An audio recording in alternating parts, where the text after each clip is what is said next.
अस्सलाम वालेकुम नाज़रीन, आऊं आहियां तव्हांजो मेज़बान मुदस्सिर नज़र बलोच। इबरत टीवी जी आलमी कप 2023 जे हवाले सां ख़ुसूसी नशरियात में तव्हांखे भलीकार चवां थो।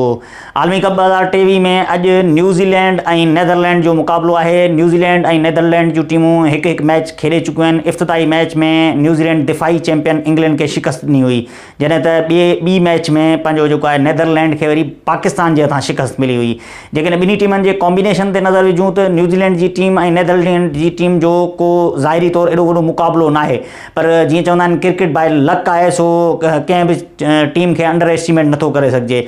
न्यूज़ीलैंड जी टीम पंहिंजे पहिरें मैच में इंग्लैंड खे पंहिंजी बहितरीन बॉलिंग ज़रिए हिकु घटि स्कोर ताईं महदूद कयो। उहो भारतीय पिचिस जे मुताबिक़, हालांकि हूं स्कोर 282 हो, जेको तमामु घणो, पर भारतीय कंडीशन ऐं पिचिस जे हिसाब सां इहो स्कोर तमामु घटि हो, जेको न्यूज़ीलैंड जी बहितरीन बॉलिंग जे ज़रिए ई मुमकिन थियो।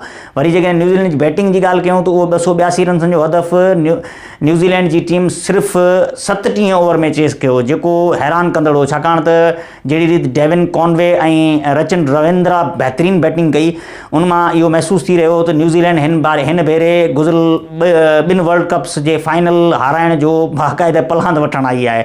वरी जेकॾहिं नैदरलैंड जी ॻाल्हि कयूं, नैदरलैंड जी जेकॾहिं बॉलिंग जो ज़िक्र कयूं पहिरीं, त बॉलिंग में नैदरलैंड तमामु बहितरीन परफॉर्मेंस ॾेखारी। पहिरें मैच में पाकिस्तान खे हिकु घटि स्कोर ते महदूद कयो ऐं उन बैदि पंहिंजी जेका उन्हनि जी बैटिंग लाइन हुई, उन इब्तिदाई तौर ते सुठी कारकर्दगी ॾेखारी।